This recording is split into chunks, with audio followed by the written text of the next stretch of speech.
Joining us right at 3. We're just going to continue getting set up here, and while we give everyone another couple of minutes to join us before we kick everything off, if you could let me know if you can hear me okay, if you can see the presentation on the screen, and then lastly, if you could let us know where you're joining us from today. I'm Julie, or I should tell you who I am. I'm Julia from Springboard, and I'm joining us today from semi-sunny San Francisco. The weather's okay today. Where's everyone else joining us from today?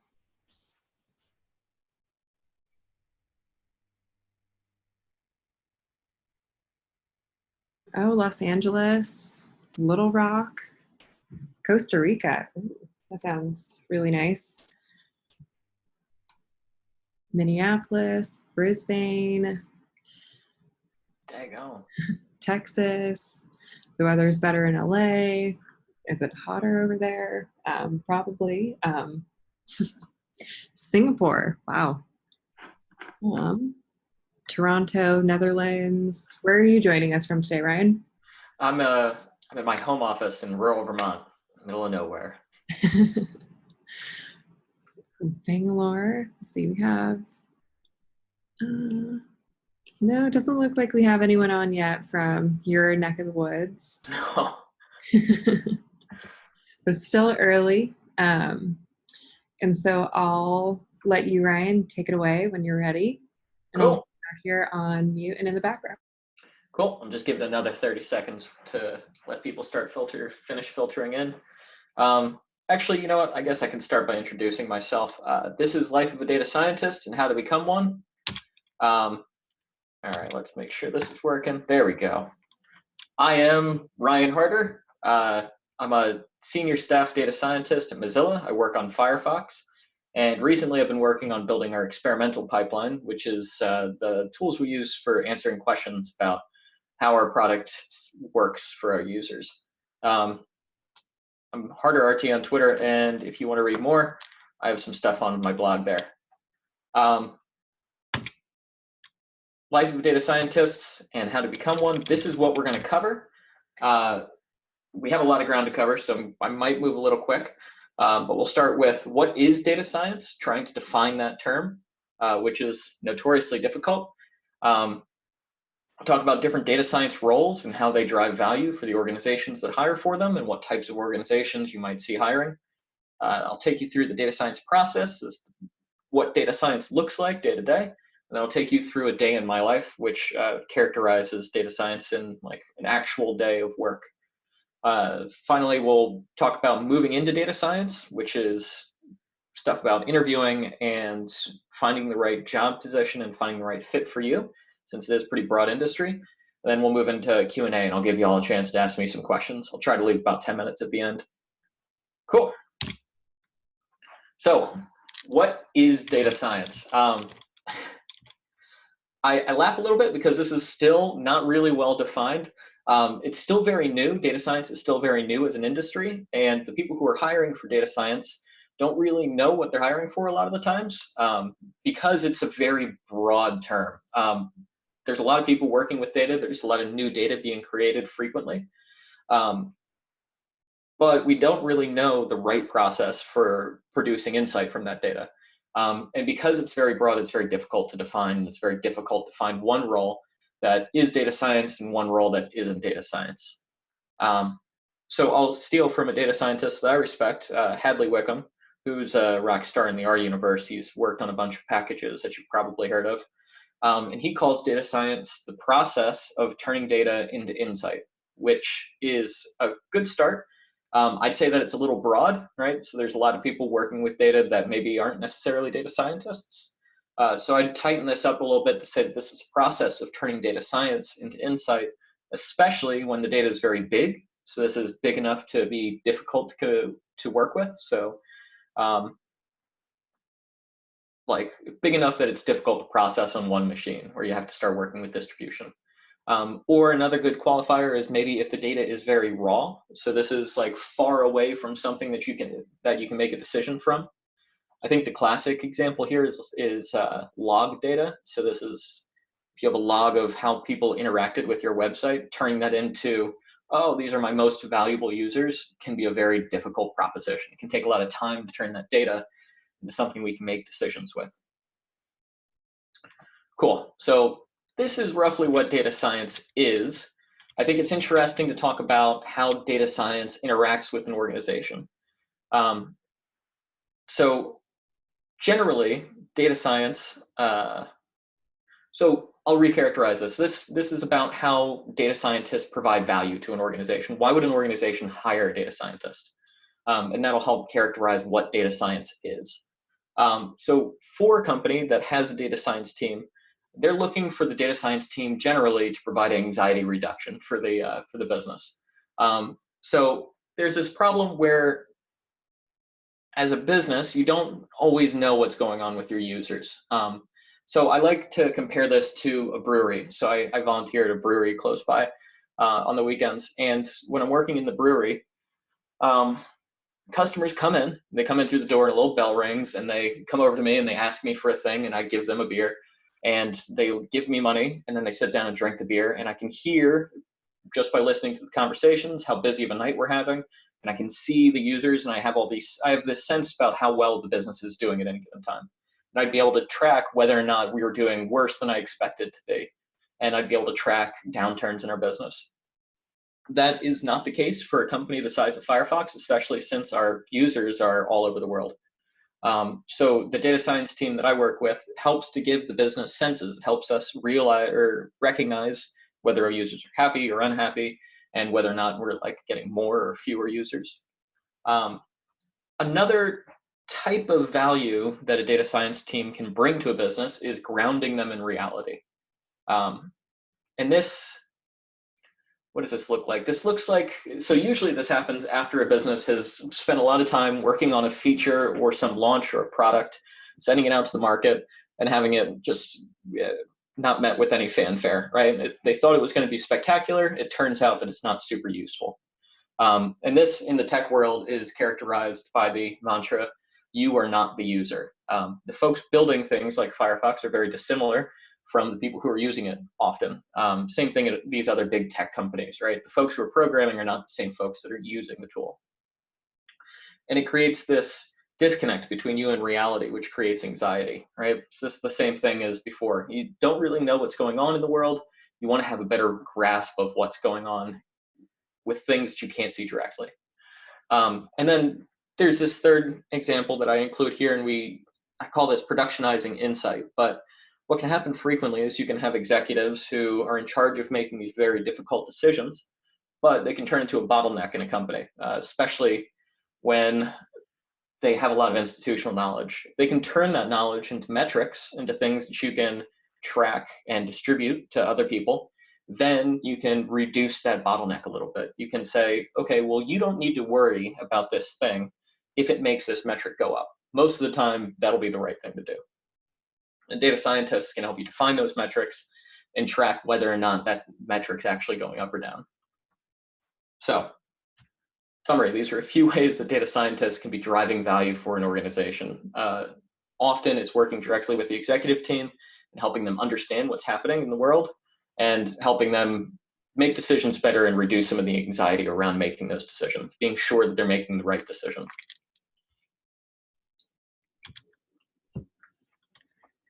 So, all right, I am covering a lot of ground quickly. So again, we've talked about what is data science. We said that it's turning data into insight, especially for difficult data. We've talked about how data science relates to the organization, how they work together. Now we're going to talk about different data science roles. So I mentioned when defining data science that it's a very broad discipline. There's a lot of different things going on. And you can see that in this Venn diagram. This is the required Venn diagram for any talk on data science. But you have three different disciplines that have come together to produce data science. You have math, stats, and algorithms. These are things that you generally learn in an environment like a college. And then you have software engineering, which is its own art, its own craft. And then you have data communication, which is more difficult to define, but is critical. So if you software engineers who have a lot of math, stats, and algorithms are good working with data will often become data engineers. Analysts will often have a lot of algorithms understanding and will be able to communicate data. But then you have the data scientist has all three of these skills. We'll talk more about what these different roles are in a bit. Actually, right here. Okay, I've talked about data engineering, data analyst, and data scientist. Data scientist is someone who can communicate data, work to build analyses that work on big data, and have enough statistical rigor to be able to say that things are real or not real. Within an organization, you'll often have many of these roles hired and working together. It's small groups, like say for a startup that's like 10 people, you'll maybe only have a data scientist. Maybe the role of the data scientist will be somebody's part-time job at that company. But at larger corporations, say at like the size of like 1,000 people, you'll have data science teams that'll be like tens of people, and you'll have data engineering that supports that, and you'll have operations that even support the data engineers. So let me characterize those different roles. Data science is somebody who is investigating a question, usually. Data engineers are folks who are good at moving data around, especially when it's very large, and making it easy to draw insight from, right? So this is kind of a meta skill for data scientists. And then you have operations, which will make sure that the clusters are actually up when they are supposed to be up, and that if things aren't operating the way they should, that they get fixed. Like I said, there's a bunch of different roles here. Make sure that you understand where you want to be if you decide to get into data science. We'll talk a little bit more about finding your fit later. Okay, so we've talked about what data science is, how it relates to the organization, the type of roles that you see in data science. And now I'll start talking about the data science process. So this is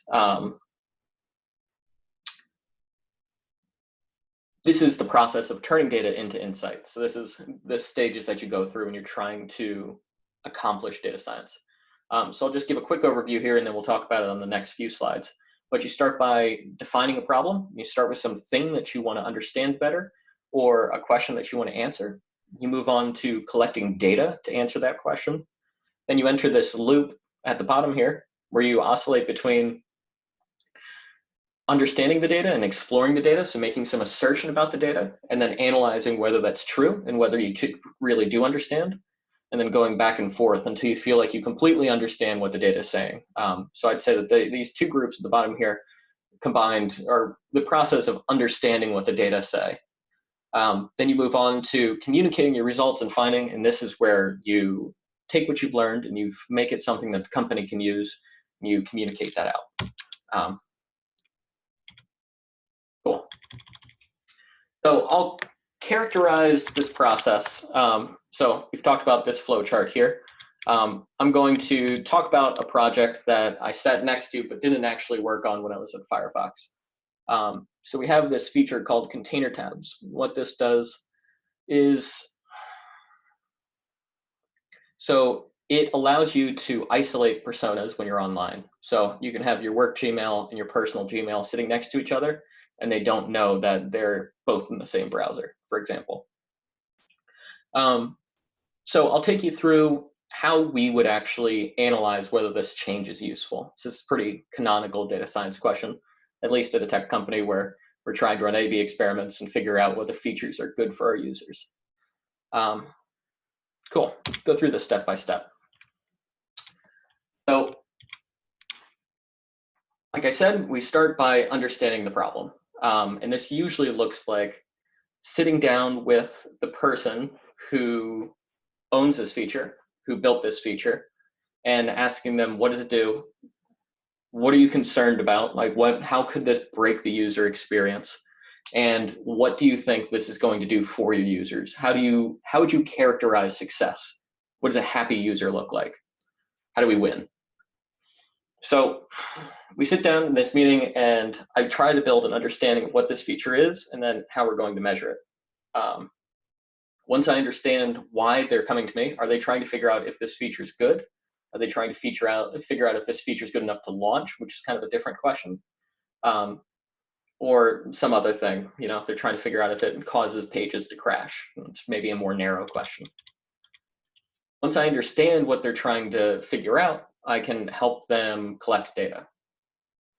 So in this example, they want to answer some question of causation. They want to know if launching this feature is good for the user, produces more users, produces happier users, something like that. And because they're trying to establish some type of causation like that, we need to run an experiment, which is different than a lot of questions are just descriptive. So they're asking questions like, how many users do we have in Germany, right? That's something that we can answer quickly without running an experiment. We can just query the database and figure out the answer. This needs more. We need to separate users into groups, apply treatment, and understand what the actual effect is. Something that we deal with at Mozilla that's unusual to our process is that we spend a lot of time working on maintaining user privacy. So we spend a lot of time thinking about what's the minimum amount of data that we can collect to be able to make sure that this is actually good for our users. And this produces a bunch of data science questions that are difficult to answer, right? So like, can we fuzz the data to make sure we never know what one person did? Or can we just ask like maybe counts of websites instead of which websites? And this adds a lot of complexity to the data collection process. Cool. Summarize, we understand the problem. We've decided that we're going to run an experiment. We launch an experiment and we collect some data. Moving on, once we have some data, we need to understand it. And this process, like I said before, looks a lot like an oscillation. So we start off by making some assertion about the data. Like, okay, there should be like 1 million rows in this data set. And then you look and you see there's 15 million. You're like, okay, that's not what I expected there to be. There's an assertion there, and there's an analysis to figure out whether your assertion's right. And you just go through these frequently. You say, okay, there's 15 million instead of 1 million. What's going on there? Oh, there's more users enrolled than I thought there would be because there's more people in Germany than I thought there would be. And you just keep oscillating through this until you come to a pretty complete understanding of what the data say. So you say something along the lines of like, why do these users leave? Why is this metric so noisy? You say, oh, there's outliers. The outliers are because of bots, so we can remove that. Until finally you have some complete understanding of the story, and if somebody asks you a question about the data, you say, yeah, no, that's not really a problem here. Once you understand, that's not super useful for the company yet. I mean, it is good, but you need to be able to move on to new projects. Once you understand the data, you need to work on communicating the results so that other people can act on them. So this can be, you know, going into every meeting that people ask or people have about this feature and explaining why it's good or bad. Usually it's more effective to produce some report and make a launch, no launch assertion, right? So say like, this is good because of these reasons, this is what we observed, this is how we measured. Something that I've been working on recently is building these reports effectively. And one of the things that I've been working on is building archival quality reports, reports that don't look different in 10 years from now, which is unusually difficult to do when you're working with something that's on the internet, right? Things move, things break, things change. But the goal here is to be able to take what you've learned, put it down on paper so it distributes to a bunch of different people so that they can read and understand and change the way that they make decisions. And document this so well that in a few years from now, we can reverse the decision that you suggested if everything's changed. That's like the gold standard of giving a great experiment report. Cool. So I'll talk about some tools that we use. So we've talked about an example project and how we would take that end to end. Now I'm going to talk about some of the tools that I use to accomplish that work. So you're going to need some programming language. Python is what I use right now because it's supported by our team. We have really good support for PySpark, which is the Python interface for Spark, which is a distributed computation platform. Previously, I've used R, and I've been very happy with it. They are very different languages. I won't get into that language war yet, but I will make a recommendation later in the talk. So right now I use Python. I previously used R. We use Spark a lot. I use Jupyter Notebooks a lot for exploration, but when I'm trying to communicate results or distill my knowledge, I usually do it in Markdown or GDocs. And if it's in Markdown, then it's on GitHub, stored in Git. These are some of the tools you'll run into. These I think are pretty standard and useful across the industry. There are definitely more niche tools, and the tool chains for data scientists are very, very varied because there are so many different types of jobs. Cool. All right, this transition's a little difficult. So I've talked about one project over like maybe a couple weeks, but generally I'm working on 3 to 5 projects at a time. So what I want to do is, now that I've talked through a long project, I want to take a slice of one day and talk about what I do on like an average day, how my time's spent. So for me, my time's roughly split evenly between analysis, meetings, and review. So analysis is me like actually doing computation, writing queries, trying to gauge something about the universe that isn't understood right now. Meetings and scoping analyses, these are like understanding the problem and communicating my results out. I spend a lot of time in meetings trying to like draw value from the analyses that I've done. And then separately, I spend a lot of time reviewing and answering questions for other folks. This can be something as simple as writing a quick query for a question that doesn't need a lot of work, or reviewing some more junior analysts' analysis, or maybe even some PM's analysis. And this mix changes with seniority. I'm fairly senior now. When I started, I was doing a lot more analysis, a lot more drawing numbers, a lot more like building reports. As I've moved up, I've produced more reviews, right? So more senior people do a lot of reviews, mid-levels, a lot of meetings, communicating, making sure the processes work, and then a lot of analysis for more junior members. Cool. Awesome, we're covering some good stuff here. So I've talked about a lot so far. So I've talked about what data science is, how it works for the organization, some of the different roles. We've talked about what data science looks like from a practical standpoint. And I'm still trying to leave some time at the end of this for questions from y'all, so I'm going to keep chugging ahead. But let's start talking about how you break into data science, since I think that's why a lot of y'all are here. Trying to get an idea of what it takes or what skills you need to break into the data science career track. So skills needed. I like breaking this down into 4 vectors. That Venn diagram before it had 3. I think there's 4. There's technical skills, statistical, communication skills, and data intuition. I'll start going through these one by one with explanations for what they are. Excuse me. So technical skills, these are things like programming skills. So I've talked about R versus Python before.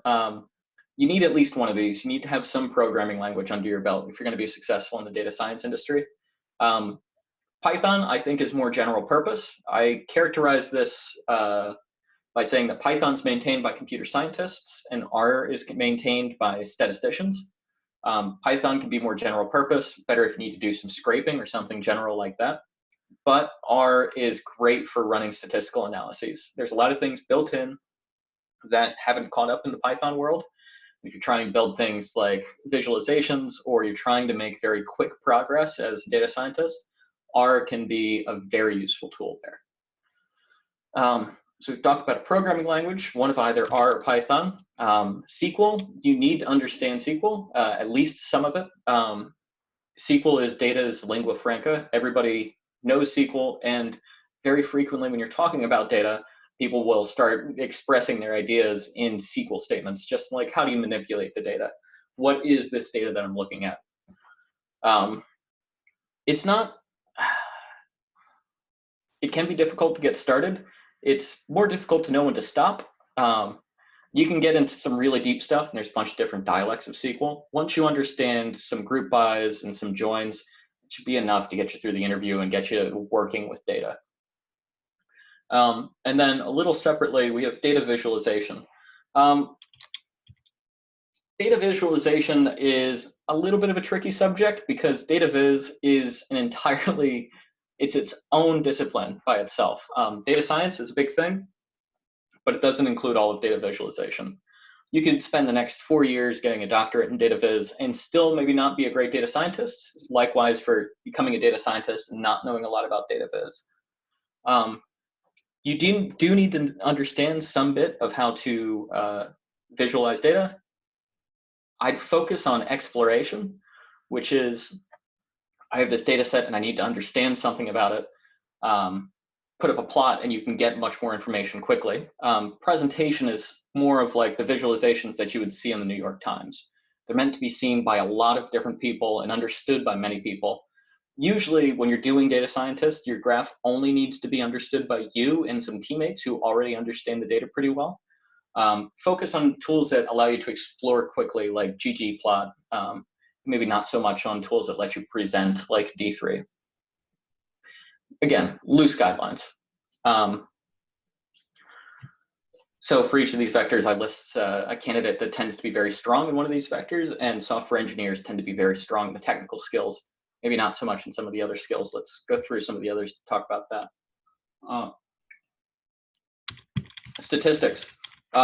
You will be tested on statistics in interviews because it's very easy to evaluate. A lot of data scientists function as statistical consultants within the company that they work for. So they'll have like a small team of data scientists. Folks will come to them with an analysis and say like, oh, is this a reasonable analysis to do? And you'll say like, oh yeah, you need to worry about the sampling, or you're supposed to run an experiment here. So they build most of their value just from understanding statistics and being accessible to the company. If you need to understand what statistics is, if you need to like take some courses, be aware that the field is different now than it was 10 years ago. When you're learning, there's a bigger focus on resampling, which means that you need to worry less about the magic formulas that produce these like, if the null hypothesis is ... You still need to understand hypothesis tests. You still need to understand what the null hypothesis is, but you don't necessarily need to understand or memorize the formulas. So again, this focus on resampling makes it a lot more accessible to folks who have backgrounds in working with data and with programming. You should know enough statistics to know what an experiment is and why it exists and when you would use one. And like I said before, you will be evaluated on statistics in the interview, if only because it's easy to test. So for example, you should expect some classic coin flipping example. If I flip a coin 100 times and 60 times it comes up head, is it still a fair coin? And this obviously is something where statisticians tend to do really well. Data intuition is difficult to define. So this is our third vector. We've talked about technical skills, statistical skills. Now we're talking about data intuition. Data intuition is an instinct for what you can and can't do with a certain data set. So for example, you'd have a gut feel for what avenues to explore, or like maybe if you see an analysis, these are the problems that may exist in this analysis. These are where the bodies may be buried. Unfortunately, this skill is something that you can only really learn with practice. It takes a lot of time to build up, and usually you need to learn it by dealing with data, stubbing your toe against real problems, and then learning from those mistakes. Because it's difficult to define and because it's kind of difficult to test in real time, I think that it's generally undervalued in the industry, but it is critical for your success. And this is one of the vectors where data analysts tend to be very strong. Folks who have worked with data for a long time, understand where there might be issues, know how to gut check analyses, but maybe don't have a lot of programming skills, or maybe they don't understand statistics as much as they'd like. So this is data intuition. And then finally, I'll talk about communication. So communication, like I said before, this is the final stage of, well, it's the first and last stage of the data science process. To communicate effectively, you need to be able to draw understanding about a problem from somebody who isn't a data scientist. So you need to be able to like sit down in a room and figure out what the real problem is and state that really clearly. Once you have the problem statement clear, a lot of times the analysis becomes much easier. Separately, you also need to be able to take your understanding of the data and turn that into something that the company can use and distribute to different people in the company, people who are actually practicing on building the product that you're working on. Because distributing this information is so important, writing becomes very, very important for the data scientist. So I'll sum this up by saying writing is very important. Spend some time and think about it as part of your craft. Practice and evaluate your results is like the best advice I've been able to find. I'm not a great writer. I've only started learning because I've found that I need it for my job. And people unfortunately say the best way to learn how to write well is to write poorly for a long time. I can recommend On Writing Well, which is by, it's a pretty classic book on nonfiction writing. Give it a read. It's common sense advice, but it is super useful to read through. Separately, totally separately, when you're communicating results, be sure to tune your confidence to your audience. This is something it took me a little while to pick up, especially when I was early in my career.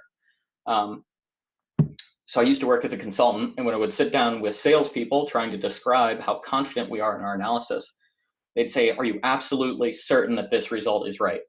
And my statistician brain goes, well, I'm 95% confident. So I'm like, yeah, I'm pretty confident. They're like, no, we want to hear absolutely confident.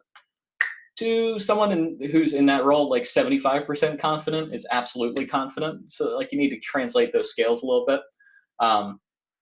When you're talking to other statisticians, it's fine to say like, oh, I'm 95% confident, or like 60% of the time this is right. When you're talking to people outside of statistics, you need to be a little bit more confident in your results, or do a better job of interpreting that for them. Finally, part of communication is understanding what to include and what not to include. Giving a useful report that somebody can read quickly is often more important than giving someone something that's complete and has all the analysis that they might need to fully understand the data. So we've talked about 4 skills here: technical skills, statistical skills, data intuition, and communication. I do a lot of interviewing, so I love talking about this stuff. But usually when I'm doing interviews, I like to see candidates be impressive in one vector and satisfactory in the remaining. Generally, you'll have better chances if you're impressive in 2 of these vectors and satisfactory in the other 2. I don't really see a lot of people who are impressive in all of these, so don't worry. If you tune a couple of really good specialties in 1 or 2 of these vectors, you'll be a very strong candidate pretty quickly.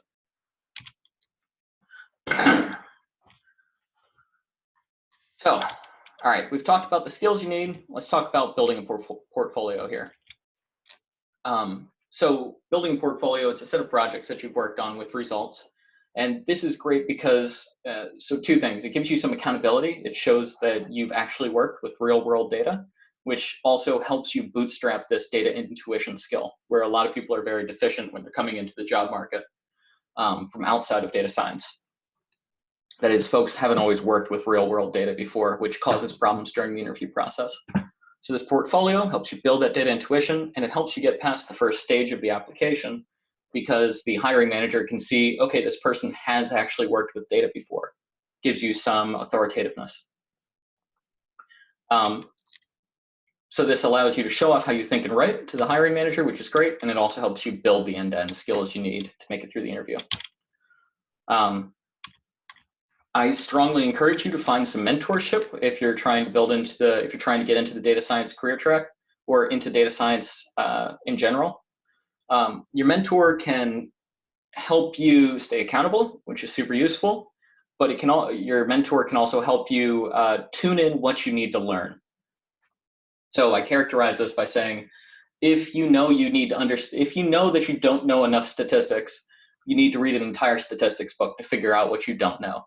But your mentor can look at your analyses and can look at your code and say like, okay, you're missing this bit of context on this central limit theorem, let's say. Go read this chapter of the textbook. Now, because you've had some mentorship, you've much more targeted learning plan. Great. Also, code review is very difficult to get if you're not if you don't have a mentor, right? And code is something where it's very frequently a craft. You need to build some sense of taste. And the best way to do that is by having someone give you feedback. Finally, obviously, a mentor can help you with career advice. So I'm here today because I work with Springboard as a mentor. So that's something that I do. The Springboard's data science career track is great. They give you hands-on experience with data science. So you work on capstones where you actually work with real-world data. They pair you with a mentor who's been in the industry for a while and can give you all the benefits of mentorship that I just talked about. And they help you build a portfolio and work on career services. So they help you like get interviews and train on interviews and make sure that you're not stubbing your toe during the interviews, anything like that. So I will pass this back to Julia.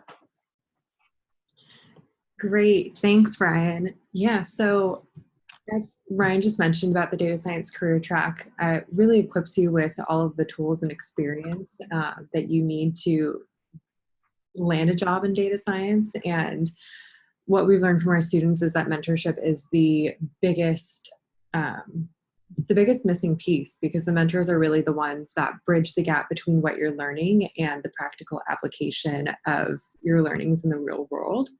And so one thing that I wanted to share with you guys is we recently launched a deferred tuition plan for the data science career track to make education even more affordable. And so if accepted into the data science career track, all you have to do is with deferred tuition is pay a small upfront deposit, and you'll have access to the entire curriculum plus all of the regular career support during the job search. So it's everything that you would normally get, and you just pay once you get hired after you complete the course.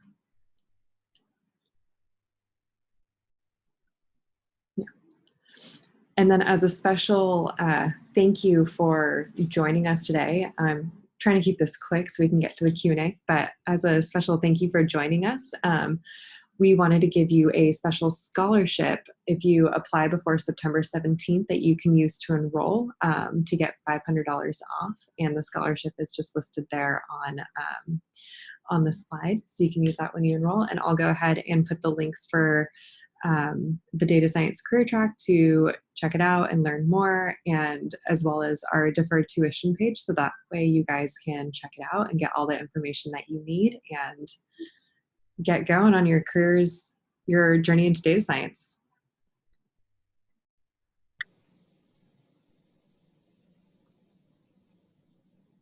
And I'll give it back to you, Ryan, for Q&A. Oh, great. Do we have any questions lined up? Great. All right. I think I've got it here.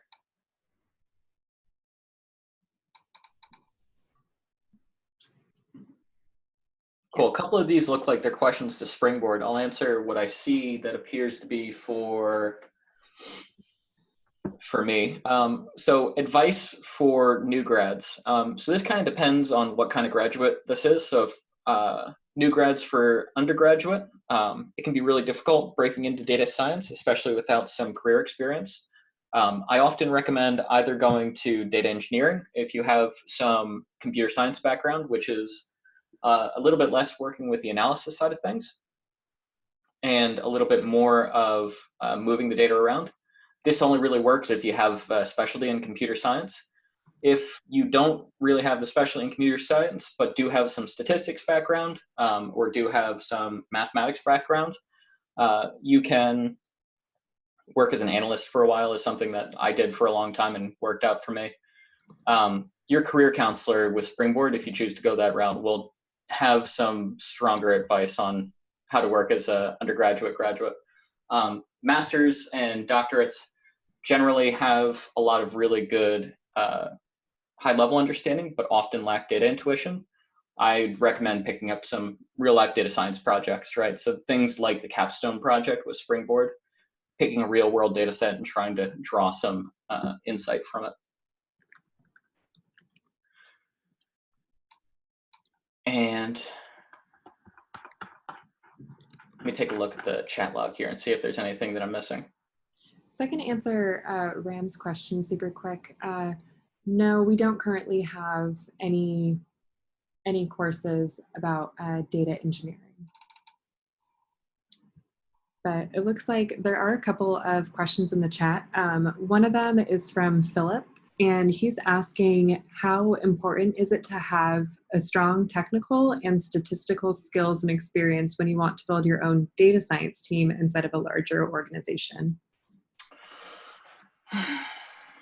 So, okay, if you're trying to build a data science team within the organization, having a strong understanding of how data science works will be important. So this is, knowing, it's important to understand the interface between data science and the rest of the company. So understanding like the mode of doing data science will be important. You can probably rely on the data scientists that you hire to have deeper technical and statistical skills. But being able to interview for those positions can be a difficult bootstrapping problem. So it's possible to lead without much technical and statistical skill, but you need to have some understanding of how data science works, and you need to be able to hire. So probably fairly important, I'd have to guess.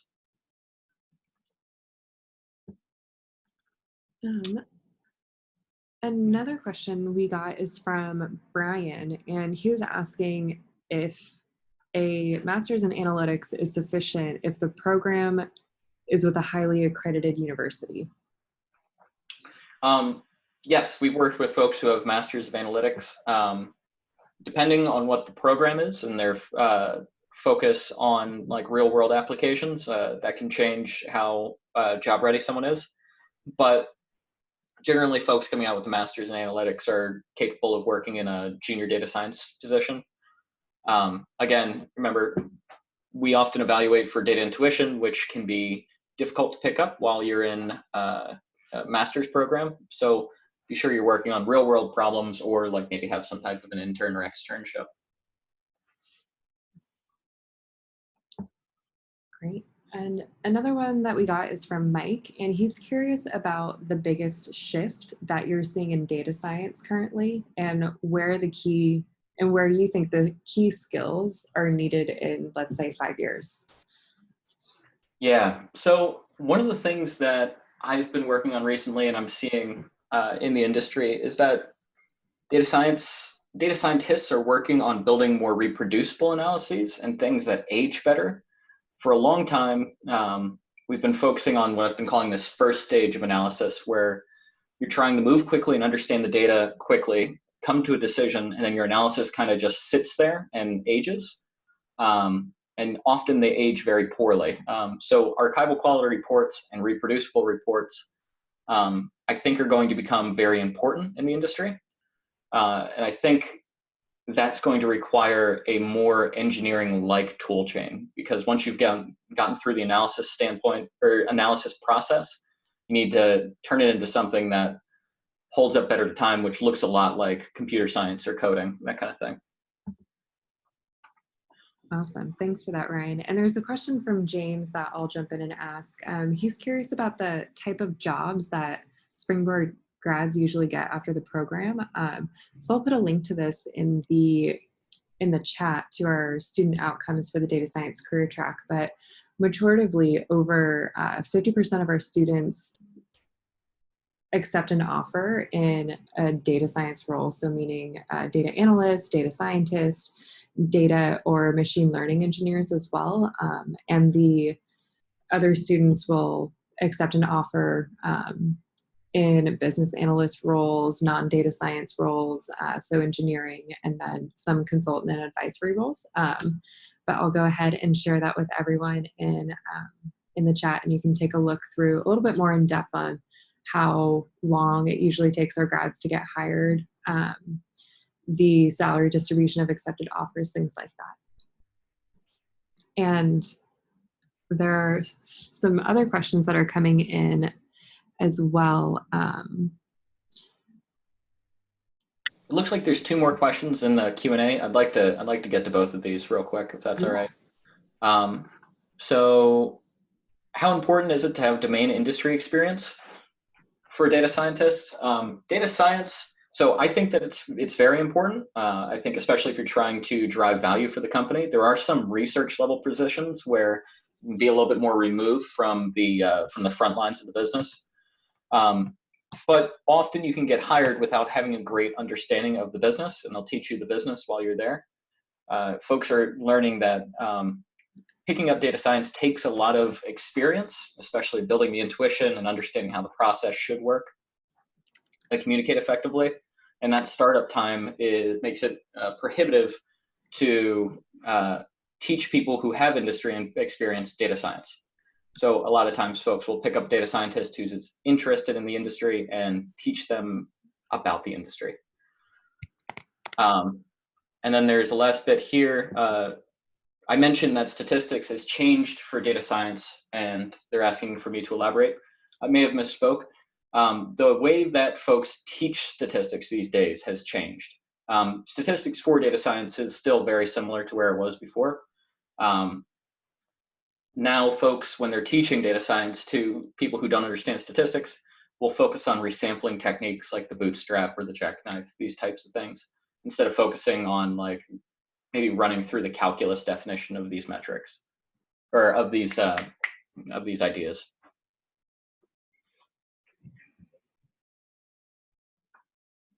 Cool. And I think that's all I see. Julia, do you see any more questions? Those are all of, yeah, I think you covered them. If anyone has any last minute questions, this is your chance to submit them. Otherwise, I think we're all good to go. And thank you guys for joining us today. We just got a last minute one from an anonymous attendee who said, I like the idea of using a data analyst role as a stepping stone, but it seems to me that the responsibilities are not useful to becoming data scientists and the skills are office suite focused. Yes. Okay. So this can totally happen. You can end up like running analyses exclusively in Excel, which is not a great way to leverage your way into a data science role. But if you if you work on programming to the side, you can often add a lot of value to these processes, to like just the office analysis. And working as a data analyst, you can build a strong data intuition. You can sniff test analyses pretty quickly and understand where they should go. Once you start working with bigger data and you start moving out of the office suite, you can start producing work that's very similar to what a data scientist does. And that data intuition for people who are interviewing right will be very valuable. So it can be difficult. I don't want to underestimate how difficult that can be, but I think the skills you learn are very, very useful for data science. Awesome. And actually the last question that we'll take is from Jared. See you, Jared. He's curious if you can share anything about the new data science business translator role. I'm not sure what that is. I'm unfamiliar with that role, unfortunately. Okay. Sorry. But hey, I wanted to echo Julia's thanks and say thank you all for coming out. These are some great questions, and I'm very glad that this was useful to y'all. I'm, like I said, Ryan Harter, and get in contact if you have any more questions for me. I'd be happy to answer them offline. Yeah. Thank you everyone for joining us. And if you have any questions at all for us or for Ryan, you can email hello@springboard.com and we'll share them with Ryan and put you guys in contact so we can answer any additional questions that you guys might have. And I hope you guys have a great rest of your day.